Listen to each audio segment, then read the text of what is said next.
ও মা আমার তাড়াতাড়ি বিয়ে দিয়ে দাও। এই তোর বিয়ে করার এত ব্যস্ত কিসের রে? আরে ব্যস্ত না, আমার টেনশন হয়। বিয়ে নিয়ে তোর আবার কিসের টেনশন? আমার বিয়ে নিয়ে কোনো টেনশন নেই। তো কিসের টেনশন? আরে টেনশন হয় আমার। দেখো তোমার সাথে আমি আর সম্পর্ক রাখতে পারবো না, আজকে থেকে ব্রেকআপ। ব্রেকআপ? আমাদের এত বছরের সম্পর্ক তুমি ব্রেকআপ করবা কেন? এত কথা বলতে চাই না, তোমার জন্য আমার মনে আর কোনো জায়গা নেই, তাই ব্রেকআপ। মনে জায়গা নাই তাতে কি হয়েছে? তোমার ভাবি শুনলাম আপনি নাকি চোর পিটাইয়া আলু ভর্তা বানায় ফেলাই দিয়েছেন। অরুণ ভাই প্রমিস করেন কাউরে বলবেন না। আরে কি বলেন ভাবি, কাউরে বলবো না, আপনি বলেন। আমি ভাবছিলাম আপনার ভাই রাত করে বাসায় এসে তাই বেলুন দিয়ে ইচ্ছা মতো পিটাইছি।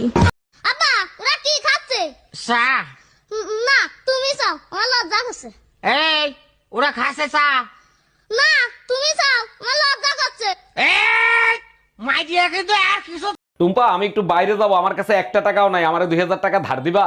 বউর কাছে টাকা ধার চাও? তোমার লজ্জা করে না? যাদেরকে ধার দিছো তাদের কাছে টাকা চাও। এই শালা সুধীর ভাই, তুই আমার টাকা দিচ্ছিস না কেন? আজকের ভিতর তুই আমার টাকা দিবি।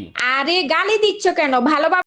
রে দোস্ত কি খাচ্ছিস? রসগোল্লা খাচ্ছি, খাবি? ফাজলামি করিস? ওটা কি রসগোল্লা? ওটা তো সিঙ্গারা। তা দেখতেছিস সিঙ্গারা খাচ্ছি, তো আবার জিজ্ঞেস করতেছিস কেন? আচ্ছা খা, সমস্যা নাই, কিন্তু তুই শুধু ভিতরে আলু খাচ্ছিস কেন? ডাক্তার বলছে বাইরের খাবার খাবেন না, তাই।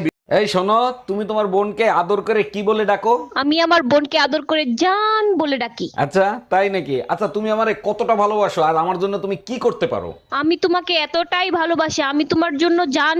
সবসময় মুখটারে বাংলার পাস বানায় রাখো কেন? হাসি মুখে কথা বলা যায় না? হাত মুখ ধুয়ে আসে, জরুরি কথা আছে। সাবাস, এইভাবেই কথা বলবা, আগে জরুরি কথা বলো। এই শোনো না, আজকে না আমার ননদ মারা গেছে। কিরে, তোর স্কুল স্যার আমাকে রাস্তায় দেখে অজ্ঞান হয়ে গেল কেন? হইছে কি, তোর মরার কথা কইয়া এক সপ্তাহ ছুটি আন। যাদের চেহারায় মিল আছে তারা হচ্ছে ভাই বোন, আর যাদের স্বভাবে মিল আছে তারা হচ্ছে বন্ধু বান্ধবী, আর যাদের কোনো কিছুতে মিল নেই তারা হচ্ছে ভাবি আপনারে তো আর পটাতে পারলাম না, আপনার একটা বান্ধবীর সাথে প্রেম করায় দেন না। আমার একটাই অবিবাহিত বান্ধবী আছে, কিন্তু ওর একটা সমস্যা আছে। একটা সমস্যা তো, ওটা আমি ম্যানেজ করে নেবো, আপনি কথা বলেন। পরে আমারে কিছু বলতে পারবেন না, ও কিন্তু আইসক্রিম কামড়ায় কামড়ায় খায়। আরে ভাবি এমন করতেছেন কেন? কি হয়েছে আপনার? শরীর ঠিক আছে তো? অরুণ ভাই উল্টা পুল্টা খাইছিলাম, বমি বমি লাগতেছে, কিন্তু বমি হচ্ছে না। আরে ভাবি এক মিনিট, আবুল কালাম এইদিকে একটু তাকাতো। ভাবি আবুল কালামটা একটু দেখেন তো। বাসায় কেউ আছেন? এই গরিব ভিখারিকে কিছু দান করেন। আপনি তো একজন সুস্থ মানুষ, আপনি খয়রাত করেন কেন? আর আপনাকে খয়রাত দিলে আমার কি লাভ হবে? আপনার জন্য অনেক দোয়া করব, আপনার অনেক ধন সম্পত্তি হবে, বাড়ি হবে, গাড়ি হবে। তাইলে এক কাজ করেন। তুমি নিজে নিজে কি ভালো বলো তো? তোমার